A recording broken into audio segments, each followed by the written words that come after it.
Saudara, dua menteri di Kabinet Merah Putih baru-baru ini menjadi sorotan publik.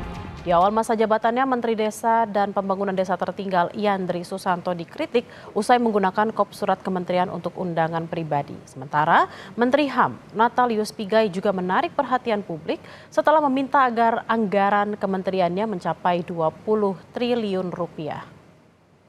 Persoalan administrasi ya tentu kami terima kasih kepada para pihak, termasuk Pak Mahfud MD, ya semua yang sekarang sedang heboh di medsos, kami terima kasih atas masukan dan sarannya. Tapi ada diskusi waktu itu di internal kesekjenan, perlu ada surat itu. Ya saya karena sedang sibuk, sedang banyak persiapan-persiapan pasca pelantikan, ya saya memang mungkin kurang kontrol saja. Tapi intinya dari acara itu tidak satu sen pun uang Kemendes yang saya gunakan.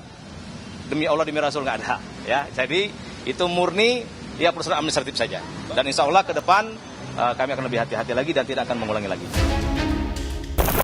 Yandri Susanto mendapat sorotan publik di masa awal jabatannya sebagai Menteri Desa dan Pembangunan Daerah Tertinggal. Publik menyoroti soal surat undangan kegiatan haul dan tasyakuran yang menggunakan kop surat dan tanda tangan Menteri Desa dan Daerah Tertinggal. Politisi PAN tersebut mengaku ada keteledoran administrasi. Namun Yandri memastikan acara haul almarhumah ibunya sama sekali tidak menggunakan dana kementerian yang dinaunginya. Sekretaris Kabinet Mayor Teddy Indrawijaya diketahui mengeluarkan arahan kepada jajaran Menteri Kabinet Merah Putih agar berhati-hati menggunakan kop surat kementerian dan tanda tangan menteri sehingga tidak menimbulkan polemik di masyarakat.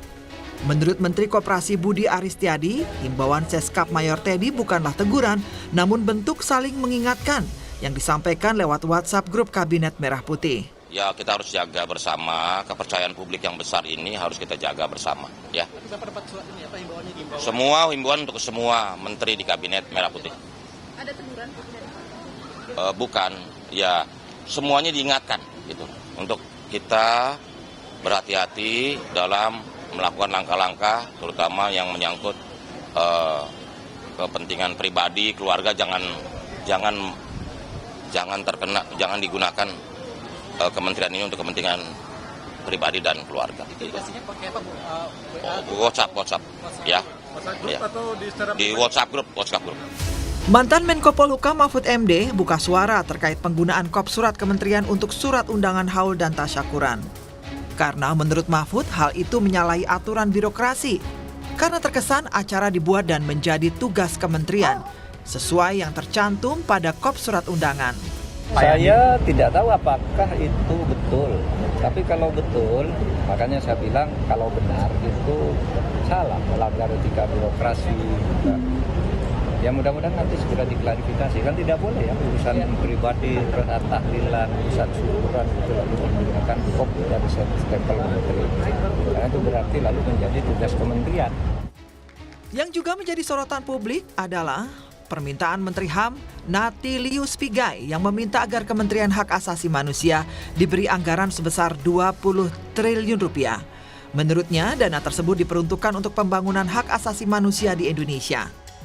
Natalius Pigai menegaskan dengan anggaran sekitar 64 miliar rupiah yang dianggarkan saat ini akan sulit mewujudkan pembangunan hak asasi manusia. Adalah bagian dari pembangunan HAM. Maka mulai dari penyusunan katakanlah visi misi strategi sampai dengan penyusunan anggaran itu harus diarahkan dalam konteks potret pembangunan HAM. Presiden mau bikin kementerian HAM, berarti ada sesuatu besar yang mau dibikin. Maka tim transisi rombak itu anggaran.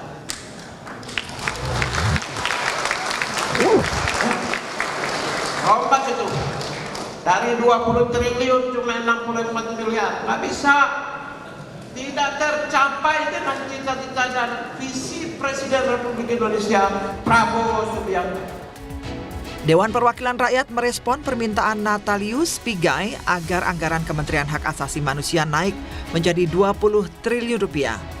Menurut Wakil DPR Adis Kadir, Kementerian HAM harus menyampaikan kepada Komisi 13 selaku mitra kerja. Meski demikian, permintaan anggaran untuk realisasi tahun 2025 sudah tidak memungkinkan karena kesepakatan APBN 2024 sudah diambil di DPR periode sebelumnya. Kalau anggaran 2024 untuk anggaran 2025 kan sudah selesai dibahas kemarin. Jadi pembahasannya nanti akan dibahas di tahun 2025 sekitar dimulai kalau nggak salah sekitar bulan April.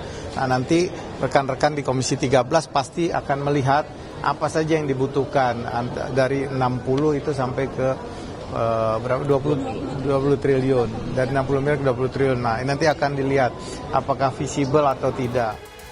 Publik menaruh harapan besar untuk anggota Kabinet Merah Putih yang telah dipilih oleh Presiden Prabowo Subianto agar segera dapat bekerja untuk rakyat serta menghindari polemik yang memicu kontroversi, sehingga dapat segera terrealisasi program-program kerja nyata dan bukan sekedar wacana. Tim Liputan Kompas TV.